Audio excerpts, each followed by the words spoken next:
What if the next Sony camera doesn't just improve on what you own, but makes your entire high-resolution setup feel slightly unfinished? That uneasy feeling has been spreading quietly through the photography and filmmaking world, and it all centers around growing leaks tied to the Sony A7R VI.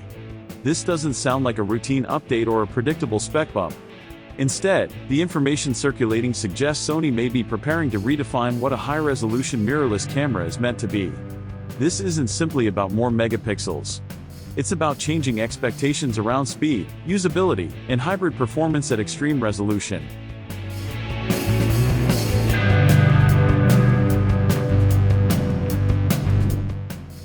At the heart of the Sony A7R VI rumors is a next-generation backside illuminated sensor pushing close to 80 megapixels. On the surface, that number alone is enough to grab attention, but the real story appears to lie beneath it. Sources familiar with the technology suggest notable gains in dynamic range, richer color depth, and improved low-light performance, areas where ultra-high-resolution sensors have historically struggled. Even more important is talk of a significantly faster sensor readout. That detail matters because rolling shutter has long been the weak point of high-resolution cameras. If Sony has meaningfully improved readout speed, the A7R VI could handle motion in ways previous R series bodies never could. That shift would fundamentally change how this camera is used. The A7R line has traditionally been associated with landscapes, studio work, architecture, and controlled environments where speed matters less than detail. Faster readout changes that equation. It moves the A7R VI from being a niche, precision tool into something far more flexible. Motion becomes less risky. Handheld shooting becomes more forgiving. Video becomes more practical. That's the difference between a specialized camera and a versatile one. Autofocus is another area where the Sony A7R VI appears poised to make a major leap. Sony is rumored to be introducing a new AI-driven autofocus system that goes well beyond what the A7R VI already offers. Tracking improvements are said to extend across a wide range of subjects, including people, animals, birds, insects, vehicles, and aircraft. At extreme resolutions, autofocus precision becomes even more critical. When files are this detailed, even small focus errors are immediately visible. The promise here isn't just accuracy, but confidence, the sense that an 80-megapixel image will actually be sharp where it matters. Historically, high-resolution cameras have forced photographers into compromises. You could have detail, or you could have speed, but rarely both.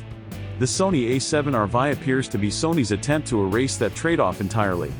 Faster processing, smarter autofocus, and improved sensor efficiency all point toward a camera that no longer forces users to choose between resolution and responsiveness.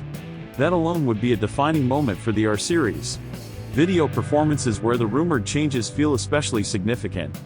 The A7R line has always leaned heavily toward photography, with video treated as a secondary feature set. That identity may finally be shifting. Current leaks point toward 8K video recording at up to 30 frames per second with minimal crop, along with oversampled 4K at higher frame rates. Add internal 10-bit recording, professional color profiles, and improved heat management, and suddenly the A7R VI begins to look like a genuine hybrid camera rather than a stills-first body with video added on. The faster sensor readout plays a critical role here as well. Rolling shutter has been one of the biggest barriers preventing high-resolution cameras from excelling at video. If Sony has meaningfully reduced it, handheld video, panning shots, and fast movement become far more usable. Combined with better thermal control, the A7R VI starts to feel less like a studio camera and more like a flexible production tool that can adapt to a wide range of shooting styles. All of this naturally raises a practical question: if you're choosing between buying the A7R VI now or waiting for the A7R VI, what actually makes sense? On paper, the A7R VI clearly pushes further in terms of resolution, autofocus intelligence, and video versatility. But reality matters more than speculation. The A7R VI remains an exceptional professional camera. Its image quality, autofocus reliability, and overall performance are already more than enough for many working photographers today. If your work focuses on landscapes, architecture, product photography, or controlled studio environments, the A7R VI already delivers outstanding results. Waiting for the next model only makes sense if the rumored gains in speed, tracking accuracy, and hybrid performance would genuinely change how you work. Otherwise, delaying real projects for a camera that doesn't yet exist can be a costly decision. There are also less exciting factors to consider. Pricing rumors place the Sony A7R VI somewhere between $4,200 and $4,500. That firmly positions it as a professional tool rather than a casual upgrade. Timing matters too. Based on Sony's release patterns, an announcement in early 2026 seems plausible, with real-world availability potentially arriving months later. Waiting half a year, or longer, can be a significant sacrifice if you rely on your camera for income. Rumors don't pay bills. Working gear does. The broader takeaway is this: if the leaks prove accurate, the Sony A7R VI could push high-resolution mirrorless cameras further than ever before, blending extreme detail with smarter autofocus and stronger hybrid capabilities. That's exciting, but it doesn't automatically make it the right choice for everyone. The A7R VI remains a powerful, relevant camera today.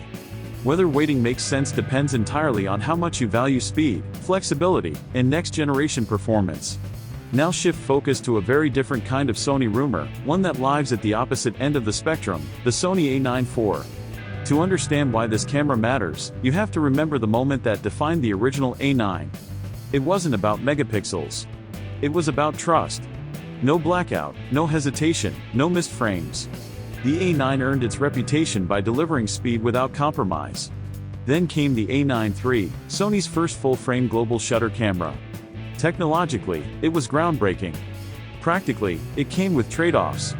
The global shutter introduced a base ISO of 250, which cut into dynamic range and made low-light performance less competitive than rivals like the Nikon Z9 and Canon R3. Shadow recovery suffered. Noise became more visible. Resolution also became a point of frustration. At 24.6 megapixels, it was perfect for sports but limiting for photographers who wanted room to crop or print large. Even the electronic viewfinder told a story of compromise.